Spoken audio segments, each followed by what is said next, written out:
মাটিতে পড়ে গেছে। যেই না বাবা মাটিতে পড়ে গেছে, ভীম দুটো প্রশ্ন করলেন ভগবান কৃষ্ণচন্দ্রকে। আচ্ছা কৃষ্ণ, আমার যদি নাতি হবে, তুমি আমার দুটো প্রশ্নের উত্তর দাও। আমার যদি নাতি হবে তাহলে ওর দেহটা গেল কোথায়? ওর এই কাটা বন্ধু কেন? আর আমার যদি নাতি হবে তাহলে আমাদের কথাটা শুনে হাসলো কেন? বলো কৃষ্ণ। তখন ভগবান কৃষ্ণচন্দ্র ভীমকে বলছেন, দাদা আমি তোমার প্রথম প্রশ্নের উত্তর আমি দেব, আর দ্বিতীয় প্রশ্নের উত্তর তোমার নাতি বর্বরী দেবে। বলে বলো তোমার প্রথম প্রশ্নের উত্তর। বলে শোনো দাদা, যখনই তোমার নাতি বর্বরী কুরুক্ষেত্রের যুদ্ধে অংশগ্রহণ করতে যাচ্ছে একটা ভাঙা রথের উপরে চেপে, আর আমার নাম গাইতে গাইতে যাচ্ছে জানো, আর যখনই আমার নাম গাইতে গাইতে যাচ্ছে আমি আর থাকতে পারলাম না, আমাকে আসতে বাধ্য হয়েছে।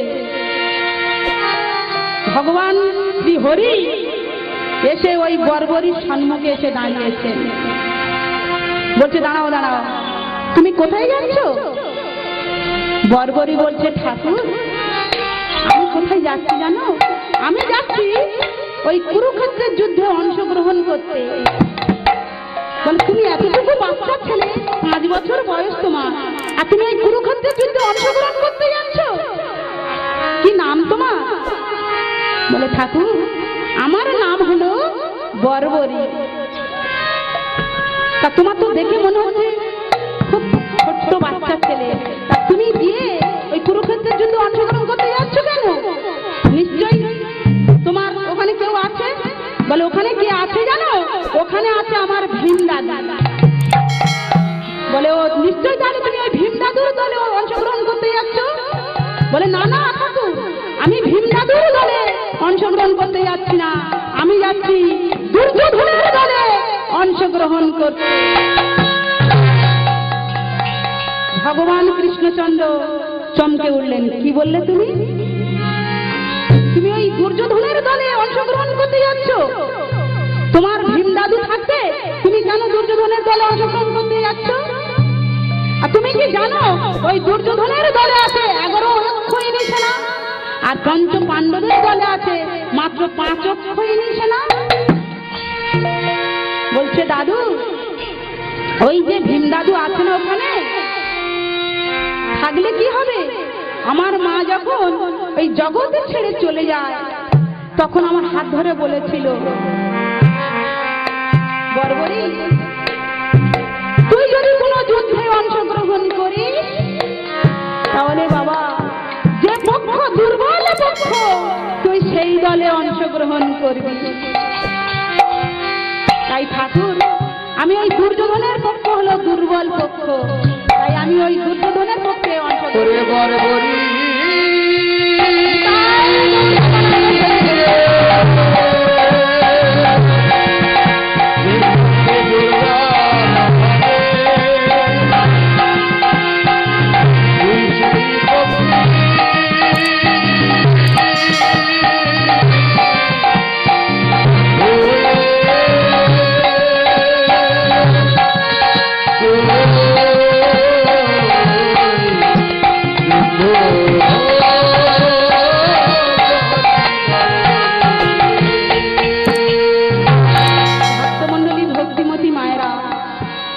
ভগবান ছলো ছলো নয়নে বলছে, বর্বরী তুই আমায় খুব ভালোবাসিস না? তুই আমায় খুব ভালোবাসিস? বলে ঠাকুর যে পক্ষে স্বয়ং ভগবানে বিরাজ করে তারা কি কোনোদিন দুর্বল হতে পারে? তাই আমি ওই দুর্যোধনের পক্ষে অংশগ্রহণ করতে যাচ্ছি। কেন জানো? ওরা যে দুর্বল। ভগবান বললেন ঠিক আছে বর্বরী, ওই যুদ্ধে অংশগ্রহণ করার আগে তোমার যে দুটো পরীক্ষা দিতে হবে বর্বরী, বলে ঠাকুর বলো তুমি কি পরীক্ষা, আমি তাই পরীক্ষা দেব। ভগবান কৃষ্ণচন্দ্র বললেন বর্বরী, ওই যে তেঁতুল গাছটা দেখছো না, ওই তেঁতুল গাছে অসংখ্য পাতা আছে। তোমার একটা ধনুর্বাণে ওই অসংখ্য পাতাগুলো তোমায় সব ছিদ্র করতে হবে। যখনই এই কথা বলেছেন বর্বরী বলছে ঠাকুর আমি পারবো। বর্বরী কি করলেন মা, ওই ধনুর্বাণটা নিয়ে চোখ বন্ধ করে দাঁড়িয়ে আছেন। দাঁড়িয়ে থাকতে ভগবানের নাম স্মরণ করছেন, আর এদিকে ভগবান মনে মনে চিন্তা করছেন বর্বরী তো চোখ বন্ধ করে আমার নাম স্মরণ করছে, তা আমি ওই তেঁতুল গাছটা থেকে দুটো পাতা ছিঁড়ে নিয়ে আসবো, দেখি বর্বরী কি করে। হরে মুরারে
ভগবান বললেন ঠিক আছে বর্বরী, তাহলে তুমি ওই তেঁতুল গাছের পাতাগুলো ছিদ্র করো।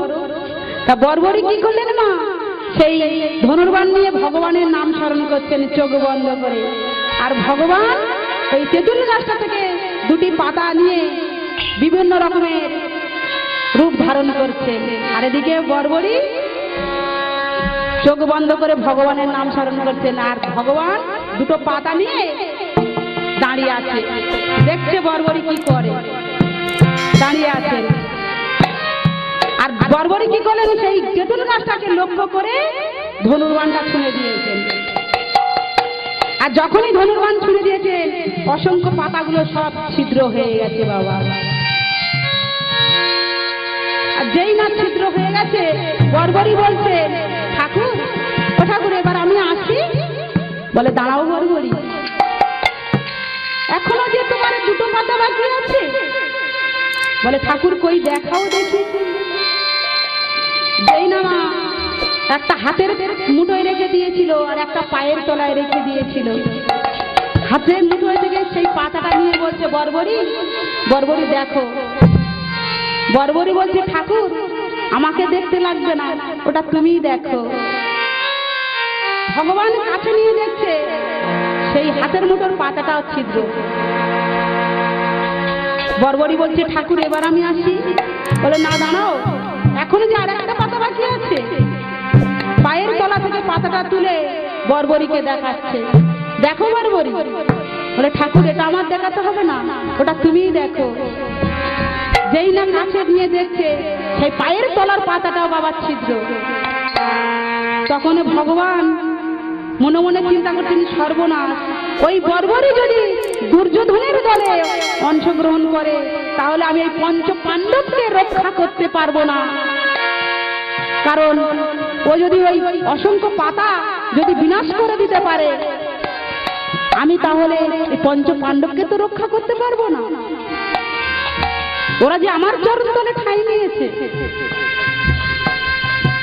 যখনই বর্বরী বলছেন ঠাকুর আমি এবার আসি, তখনও ভগবান বললেন দাঁড়াও দাঁড়াও, তুমি তো ওই যুদ্ধে অংশগ্রহণ করতে যাবে, কিন্তু তার আগে আমার সঙ্গে তোমার যুদ্ধ করতে হবে। তখন বর্বরী বললেন ঠাকুর আজ আমার কি আনন্দ হচ্ছে জানো, কি আনন্দ হচ্ছে, কারণ আমি ভেবেছিলাম ওই পঞ্চ পাণ্ডবের হাতে, মানে ওই ভক্তদের হাতে আমি নিধন হব, আজ যে তোমার হাতে আমি নিধন হব, আমি আমি আমার বড় সৌভাগ্য ঠাকুর, আমার বড় আনন্দ হচ্ছে। যখনই বাবা ওই বর্বরী ধনুর্বাণটা নিয়ে দাঁড়িয়েছে, আর এদিকে ভগবান কৃষ্ণচন্দ্র কি করলেন, ওই সুদর্শন চক্র ছেড়ে দিলেন, আর সেই সুদর্শন চক্র দিয়ে বর্বরীর ওই মস্তক থেকে ছেদন করে দিলেন। আর যখনই বর্বরীর ওই মস্তক থেকে ছেদন করে দিয়েছেন, ওই কাটা মুন্ডুটা গিয়ে মাটিতে ভগবানের জয়গান গাইতে গাইতে পড়ছে। কি বলছে গো, হে গোবিন্দ রাখো চরণে, হে গোবিন্দ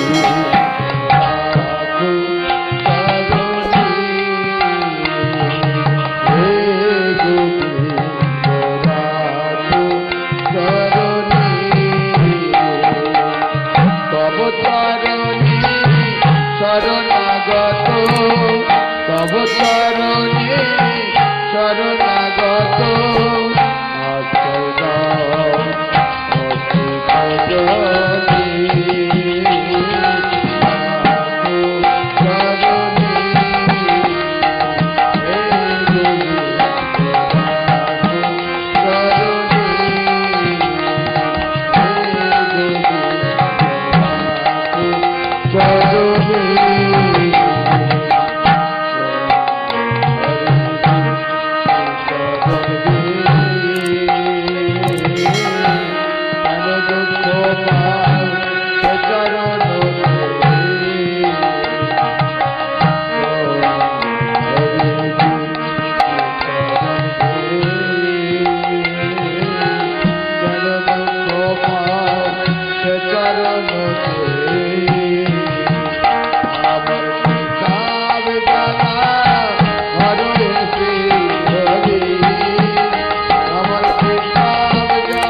ভক্তমণ্ডলী ভক্তিমতী মায়েরা, যখনই বর্বরীর ওই কাটা মুন্ডুটা মাটিতে ভগবানের নাম গাইতে গাইতে পড়ছে, ভগবান মা থাকতে পারলেন না। ভগবান নয়ন জলের বুক ভাসাতে ভাসাতে গিয়ে বর্বরীর কাটা মুন্ডুটা বুকের মধ্যে জড়িয়ে ধরেছে, ধরে বলছে বর্বরী তুমি আমায় ক্ষমা করে দাও, বর্বরী আমায় তুমি ক্ষমা করে দাও, তোমার মতো ভক্তকে আমি নিধন করেছি কেন জানো, ওই পঞ্চ পাণ্ডবকে রক্ষা করতে গিয়ে তোমার মতো ভক্তকে আমি নিধন করেছি, তাই তুমি আমায় ক্ষমা করে দাও বর্বরী। বলো তুমি কি চাও, বলো। আজকে তুমি যা চাইবে আমি তোমাকে তাই দেব। বলো তুমি কি চাও, বলো বর্বরী। বর্বরী বলছে, ঠাকুর আমি তো মরি না, আমি মরি নাই ঠাকুর, আজ তোমার হাতে আমি নিধন হয়ে আমি মরি নাই। কিন্তু ঠাকুর তুমি যখন আমাকে কিছু দেবে বলছো, তাহলে দাও, একটা জিনিস দাও। বলো তুমি কি চাও। শোনো ঠাকুর, আমি কি জিনিস চাইবো জানো, বলো তুমি কি চাইবে। তুমি আজকের দিনে যা চাইবে আমি তোমাকে তাই দেব।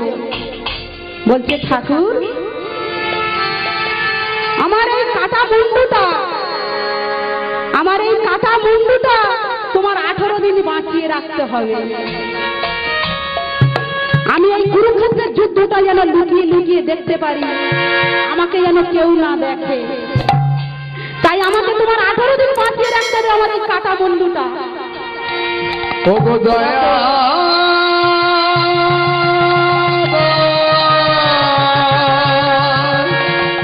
ও গো বাবা, আমি তোমার কাছে এই মিনতি, তুমি আমার বাঁচিয়ে রেখো। যেই না বলেছে যে 18 দিন আমাকে বাঁচিয়ে রাখতে হবে এই কাটা মুন্ডুটা, আমি কুরুক্ষেত্রের যুদ্ধটা লুকিয়ে লুকিয়ে দেখতে চাই, তখন ভগবান বললেন, তথাস্তু বর্বরী, তাই হবে। এই 18টা মকাম দিয়ে বাবা আমাদের দেহটা তৈরি হয়েছে। 18 অধ্যায় গীতা, 18 পর্ব মহাভারত, এই 18টা মকাম দিয়ে আমাদের দেহটা তৈরি হয়েছে। প্রত্যেকের, সে ছোট থেকে বড় থেকে সব মানুষের বাবা 18টা মকাম দিয়ে তৈরি হয়েছে। কি কি জানেন কি? তাহলে শুনে রাখেন।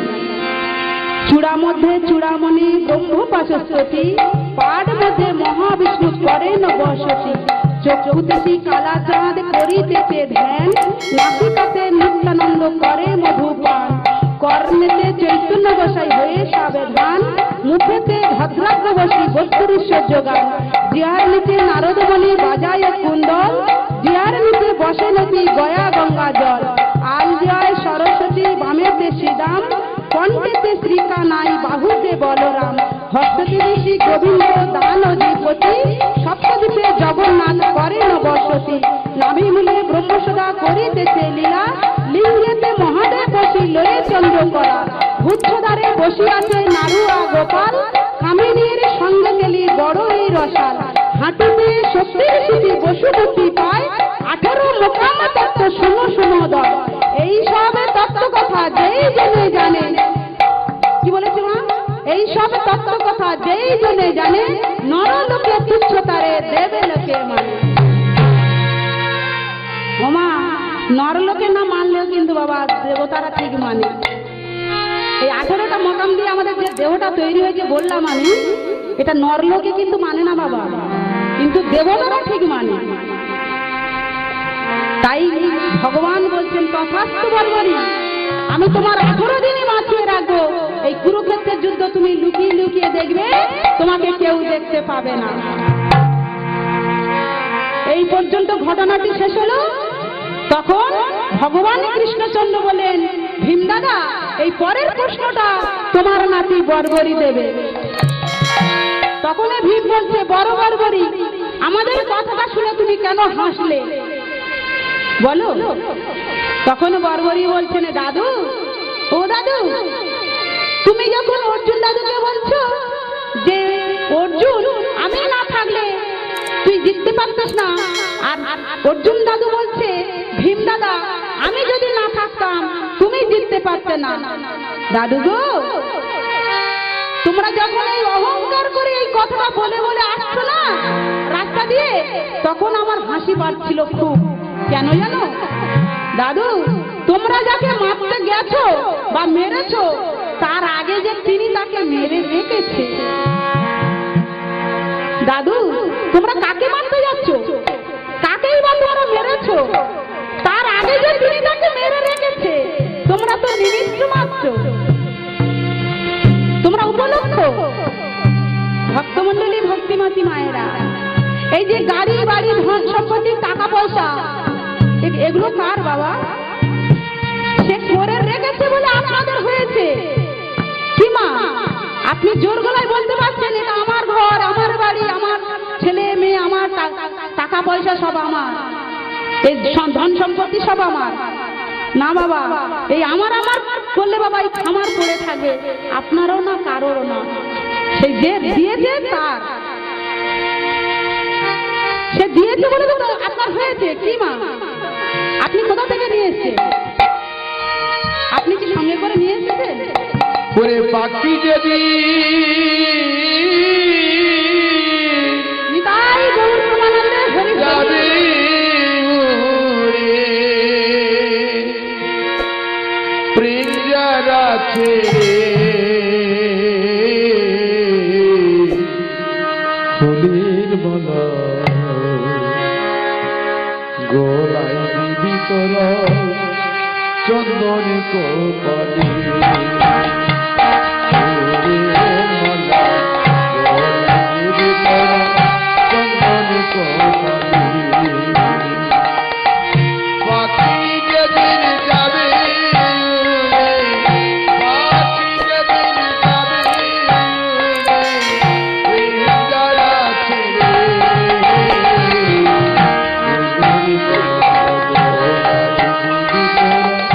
চন্দন গোপালী, মালা গোলাপের তরা চন্দন গোপালী।